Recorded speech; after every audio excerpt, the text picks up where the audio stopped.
Let me spend just a few minutes talking about the situation in the world right now, because the last couple of days have been dramatic. Now, there is no guarantee that we avoid catastrophe because the world's not well led, and the world is in a very unstable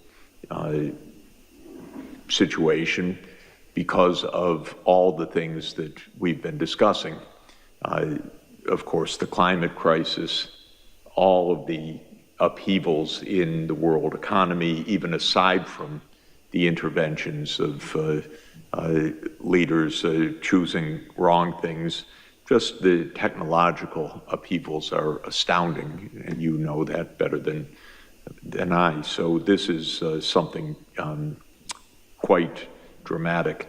But another thing that's very dramatic is the geopolitical changes that are underway. They are remarkable. They're very dangerous, but on the whole, not bad, actually. What's happening is that a familiar world led, so-called, by the United States and Europe is no longer led by the United States and Europe. It was presumptuous to be led by the United States and Europe to begin with. It's actually the end of a very long cycle that dates back to 1492 and onward, because it started with a voyage that was a little bit went awry and changed the world fundamentally. And they say that, how do you know that Christopher Columbus was an economist, by the way? He didn't know where he was going. He didn't know where he was when he got there, and it was all on a government grant. So this is par for the course. But the world became a European-led world with a lot of cruelty and a lot of inequality and a lot of domination, and with a lot of remarkable technological development that came along with it, but that was utilized as a form of power and oppression as well. And the United States dominated the world for about a half a century after 1945. Now we're in a very different world. And the voices of other parts of the world are really important and growing, and that means that in the media and in the political life in the Western world, there's a lot more anxiety, actually, than there is in China, for example, or in India, where it's not pessimistic. It's not feeling that the world's falling apart. It's feeling that the world is changing in the right direction, actually. And I would say if you look at opinion surveys in Africa, there's a tremendous amount of optimism, actually. Africa is the most optimistic single continent in the world, if you look at opinion surveys. So the world's changing, and it leads to a lot of anxiety, and the anxiety is highest in the United States because nobody likes to be pushed off the perch. But the fact of the matter is the world's becoming a lot more interesting, diverse, interconnected. You're a very diverse group, but not quite diverse enough. Are there any Chinese faces here? No. We have somebody from Hong Kong. Okay, good. Hong Kong, we were just there. It's wonderful. And India? Yes. Great, okay. So between the two, you're 40% of the world population, but not exactly 40% of this room. So it's just to say, we don't have to have complete demographic equality, but you're a very diverse group, which is extremely important, very important. And the world's even more diverse, if I could put it that way, so we need to strive for that. And viewed in that perspective, my own view is, I'll say a grim statement and then an optimistic statement. If we don't blow things up, which is possible, then things are going to be okay. And By that I mean the world that is taking shape will be more equal, more open, actually benefiting from a lot of the breakthroughs in technology. The real worry I have is just disaster in the short term, because my country is the worst led that it's ever been, and our political system has collapsed. So we have one-person rule, which is not exactly the way to run a society of 335 million people and $30 trillion of output, but that's what we have for the moment. But if we can avoid the catastrophes, we actually, not just rhetorically and not just optimistically, we really have a lot of solutions in this world for food production, for sustainable energy, for better education and healthcare systems, for all sorts of things that are completely wonderful. They're getting discovered, they're getting developed, you're pioneering many of them. They're not getting undertaken at the scale that they need and the pace that they need by any means, but they could be, because there's no fundamental shortfall of resources or know-how. We're not running out of particular minerals so that we can't do this. We're not running out of land so that we're in a struggle for who eats and who doesn't eat. We're not running out of energy, because solar radiation is about 5,000 times our power usage on the planet. So if we deploy solar power, which is now cheaper than any other kind of power, we're not in an energy shortage as well. We're not in a know-how shortage, but we are in a fairness shortage. We're in a niceness shortage. We're in a calmness shortage. We're in a geopolitical crisis, and we are with a lot of instability from all of the upheavals of climate, which are going to get worse for the next 50 years, almost no matter what we do, because underlying our physical reality is a lot of warming built into the system and a lot of shocks that will come from that. That doesn't mean that the impacts necessarily get worse, because things can get buffered, we can become more resilient, we can become adapted, but the climate itself is going to become more dangerous shortly. So this is our state of affairs. Now, what specifically happened yesterday was the U.S. declared itself outside of the World Trade System. 2 weeks ago, the U.S. declared itself outside of the climate challenge. 3 weeks ago, the U.S. declared itself out of the sustainability challenge. 4 weeks ago, the U.S. declared itself outside of the WHO. All right. Honestly, it doesn't get dumber than this, really. But the U.S. is 4.1% of the world population. And as I said, the other 95%, I don't see things diminishing in intensity of purpose, but rather increasing.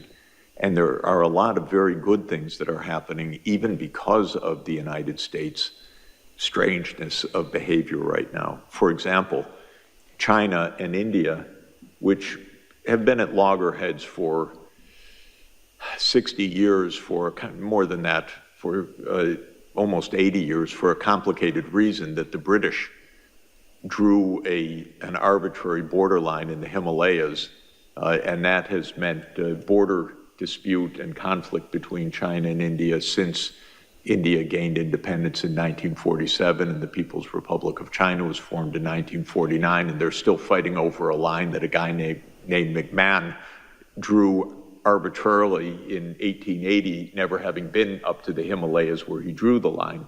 And there is, by the way, a theorem that I kind of subscribe to, that all problems in the world go back to the British. So that's true in the Middle East, it's true in the Himalayas, it's true in much of the world. Yes, it's true all over Africa. It is actually a very good rule of thumb. It's not quite a proven theorem, but it's a very good rule of thumb. In any event, the Indian and Chinese foreign ministers got together and said, what are we fighting about? We should trade more, we should invest more. And then very positive statements came from Prime Minister Modi and from President Xi.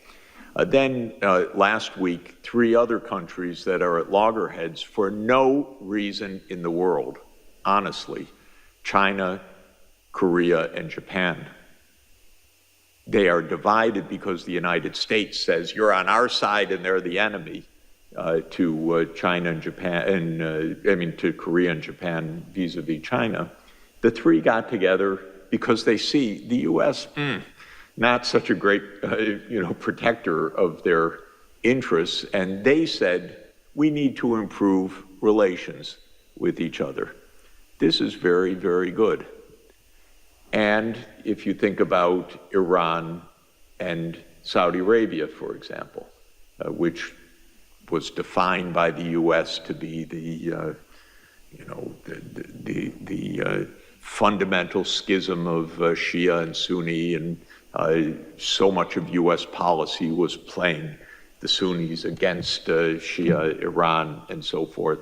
They made a rapprochement last year, which China helped to broker in a very wise way. The United States would never have done it and never even have thought about it, but China was very helpful.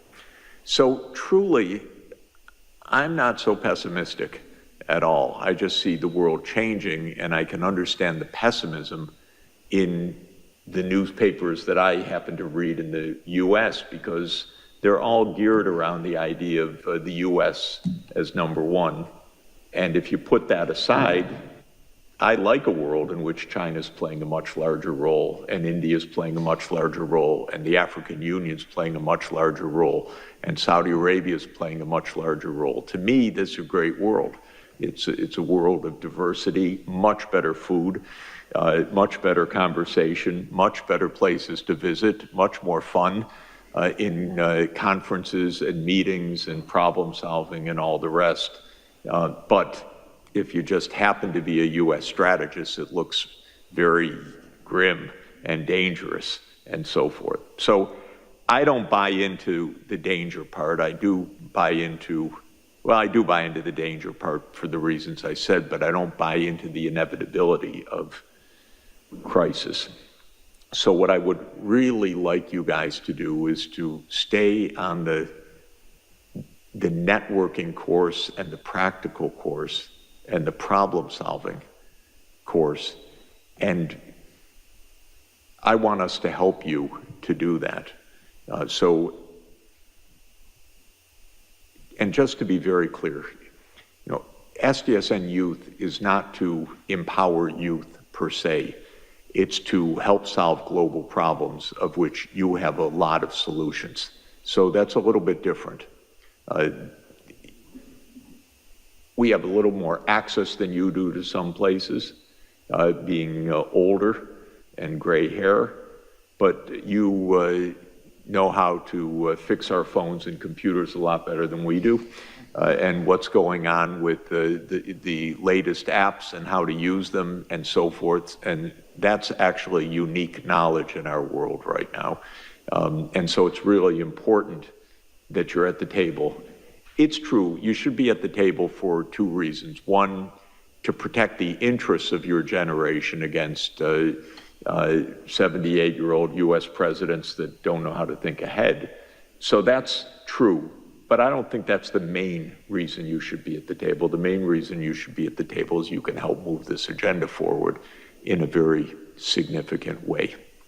So I had good experience when I was young. Luckily thrust into places where I could do something at an early stage of my career.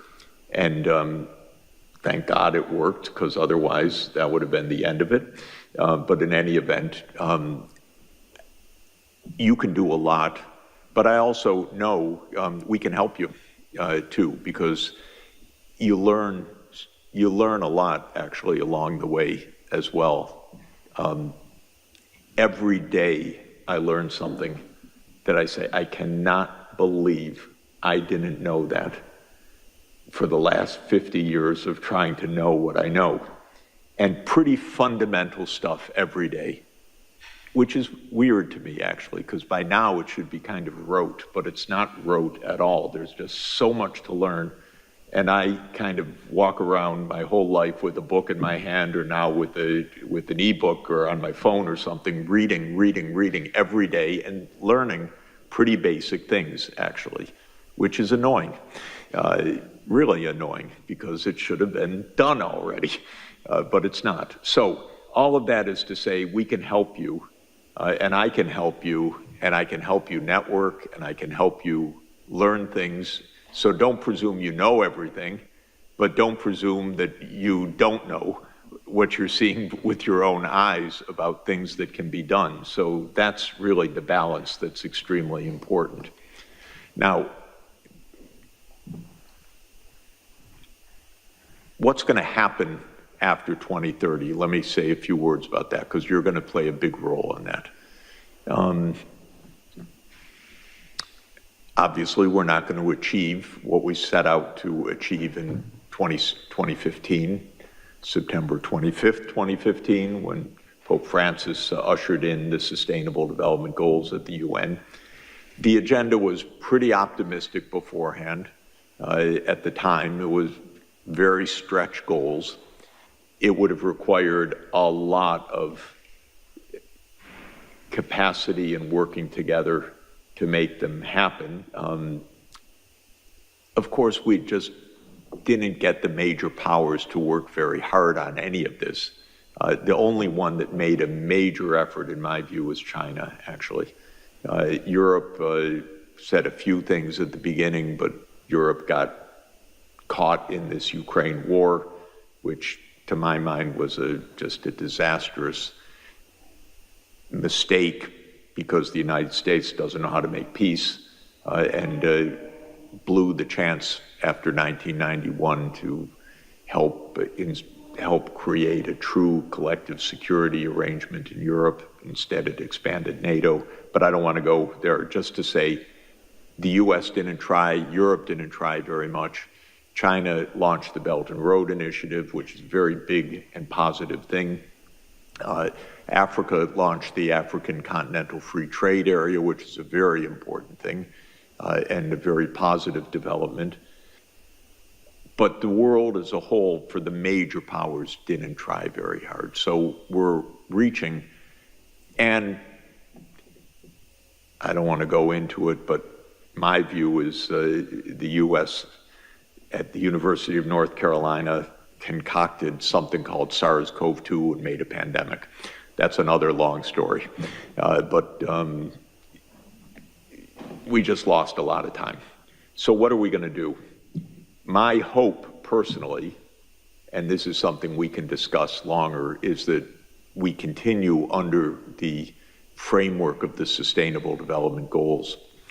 And the reason is it's taken 10 years to have governments understand a bit about how to make such a complicated, multidimensional programming process, because it's not simple to do this, to plan for 17 major objectives, long-term planning, strategy, and so forth. Now, the goals won't stay exactly the same, but I don't want to redo everything to have a new set of goals and a new framework, because honestly, to my mind, it may be constructive in bringing new voices in, to be sure, so I don't want to rule out deliberations which will take place, but I don't think we should throw out everything, because it just would be a major loss and time sink. And in our world today, the US will walk away from the table anyway, and it just may be very hard to get a framework, other framework. So I'm hoping we continue under this broad rubric, resetting, adding, no doubt, something about artificial intelligence as SDG 18, or repackaging some of the objectives and so on, but to keep this framework to mid-century, because the next period, to my mind, is to 2050, is to mid-century. And that's, in fact, what we need to decarbonize the energy system. It's what we need to transform agriculture. It's what we need to create a workable digital society in which good things rather than bad things happen with these new technologies and so forth. So that's what I think what I am going to be aiming for in the next few years. This will probably be decided more or less around 2027 or 2028. So there will be a UN process. The next Secretary General will assign a commission, probably. There'll be deliberations. You'll be involved in national level and global processes and youth ambassadors in many ways. And we should really strategize together about this. And you should make further outreach to other groups in order to do this. One basic point is that what makes all of this very hard is thinking ahead on a time horizon and a complexity longer than governments know how to do. So if you want to change the energy system, it's not a 1 year or a 5 year or a 10-year process. You really have to be able to think about 25 years or 30 years and basic changes of technology and learn how to put that into a real political process and so forth. And this is what I find most governments don't know how to do effectively. Again, China is better at planning in this way than any other government that I know among the major governments.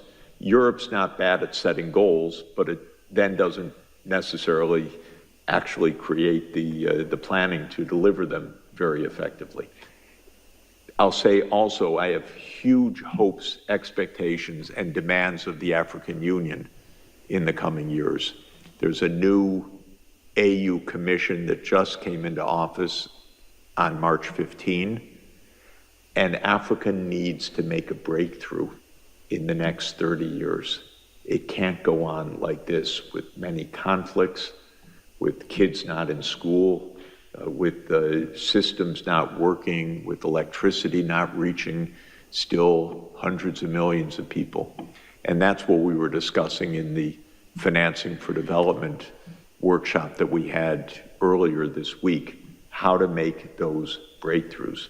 So one thing I'm asking of you is helping to instill the idea of really basic transformation in your countries, regions, and since we're going to do it together at a world scale, that yes, we really can create a better future, and it's not only wish fulfillment, it's actually very practical work.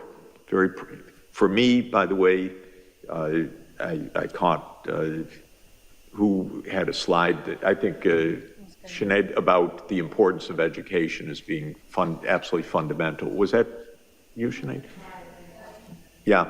In any event, okay. There are probably 300 million kids not even in school right now. And we have to absolutely say, no, are you kidding? Not another school year like this. This is crazy. And the reason they're not in school in some places is because of conflict and displacement. But for at least 200, 250 million kids, it's because the governments don't have the funds to hire teachers, to have the schools, and so forth. And I want to have a fit together with you to the powers that be that this cannot go on any longer. You cannot leave kids out of school in this world.